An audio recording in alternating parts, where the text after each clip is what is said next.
Մետայի շուրջ վերջին օրերին առաջացած բողոքի կրակը մեղմելու փոխարեն ավելի է բորբոքել ցանցի հիմնադիր Մարկ Ցուկերբերգը, գնելով Իռլանդիայի ամենաթանկ ամրոցներից մեկը։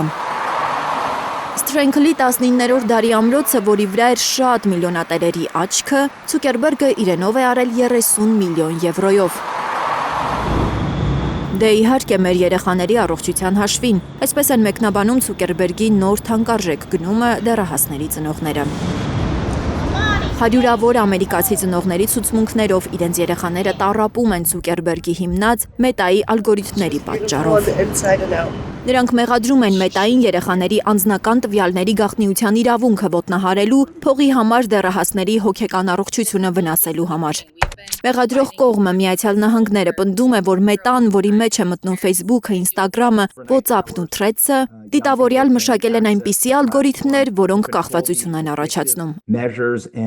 Անվերջ սքրոլինգը երեխաներին հարթակում հնարավորինս երկար պահելու համար է։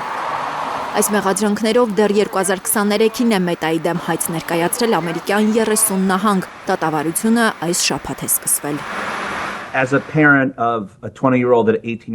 15, 18 և 20 տարեկան երիտասարդների ծնող կարող եմ պնդել, որ իհարկե ծնողները մեծ դեր ունեն երեխաների կայացման հարցում, բայց մենք անպաշտպան ենք այն ալգորիթմների ու տեխնոլոգիաների առաջ, որոնք անընդհատ կլանում են մեր երեխաներին։ Խրախուսվում է այնպիսի բովանդակություն, որը ոչ միայն կախվածություն է առաջացնում, այլև կարող է մարդուն հասցնել դեպրեսիայի, ինքնավնասման։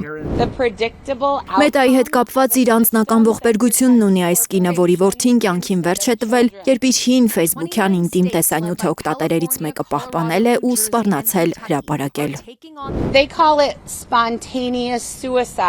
Դա ըստ նրանց հերթական ինքնասպանություններից մեկն է։ Իմ կարծիքով կանխատեսելի հետևանք մի համակարգում, որը օգտատերերին պաշտպանելու փոխարեն պաշտպանում է խոշոր կորպորացիաները։ Ըստ մեղադրող կողմի Մետան ցանցում գրանցված երիտասարդների անձնական տվյալները հավաքում է 13 տարեկանից։ Նահանգները պահանջում է Մետայից $1 տրիլիոն և Instagram-ում ու Facebook-ում ալգորիթմների փոփոխություն։ Ես ակնկալում եմ, որ Մետան հարթակում ժամանակ անցկացնելու հստակ սահմանաչափ դնի, ոչ միայն երեխաների, այլև բոլորիս համար։ Այնպիսի մեխանիզմներ, որոնք կվերահսկեն մարդկանց ակտիվությունը սոցցանցերում, հատկապես գիշերային ժամերին։ Եթե Մետան պարտվի դատարանում, Facebook-ն ու Instagram-ը գլխի վայր շուռ կգան։